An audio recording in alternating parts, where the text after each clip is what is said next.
लोकसभा चुनाव में उत्तर प्रदेश के नतीजे सबको हैरान करने वाले रहे। इसमें खास तौर पर पूर्वांचल की एक चर्चित सीट है जहां के परिणाम ने न केवल सबको हैरान कर दिया बल्कि ये भी संदेश दिया है कि कहीं न कहीं उत्तर प्रदेश में एनडीए की तरफ से जो उम्मीदवार उतारे गए हैं वो समाजवादी पार्टी के खिलाफ काफ़ी कमज़ोर साबित हुए हैं। मैं बात कर रहा हूँ गाजीपुर की लोकसभा सीट के बारे में। गाजीपुर की लोकसभा सीट पर अगर नजर डालें तो वहां से समाजवादी पार्टी के प्रत्याशी अफजाल अंसारी ने बीजेपी के पारसनाथ राय को 1,24,861 वोट से शिकस्त दी है। जब हमने इस सीट को लेकर राजनीतिक विश्लेषकों से बातचीत की तो उनका कहना था कि कई ऐसे फैक्टर रहे हैं जो गाजीपुर की लोकसभा सीट पर प्रभावी रहे हैं। सबसे खास बात कि गाजीपुर की लोकसभा सीट पर भारतीय जनता पार्टी ने जिस पारसनाथ राय को चुनावी मैदान में उतारा था, इस चुनाव से पहले उनका कोई राजनीतिक अनुभव नहीं था, यानी सीधे तौर पर राजनीति में कोई उनकी दखलंदाजी नहीं थी। जबकि गाजीपुर की लोकसभा सीट पर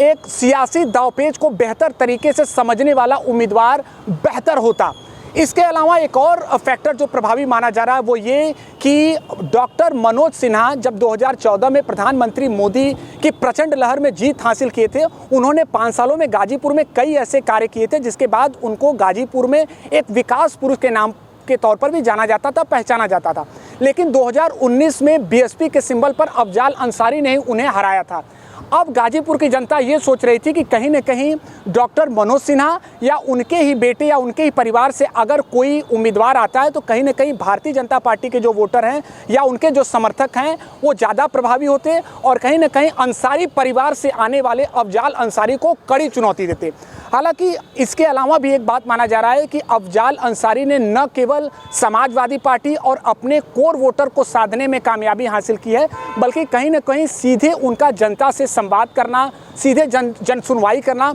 ये कई कारण ऐसे रहे जिससे उन्हें इस चुनाव में बड़ी जीत हासिल हुई है। हालांकि गाजीपुर ने एक बार फिर से इतिहास रचा है, जहां बैक टू बैक बात कर लें तो 2019 और 2024 के बाद अफजाल अंसारी वहां से सांसद चुने गए हैं।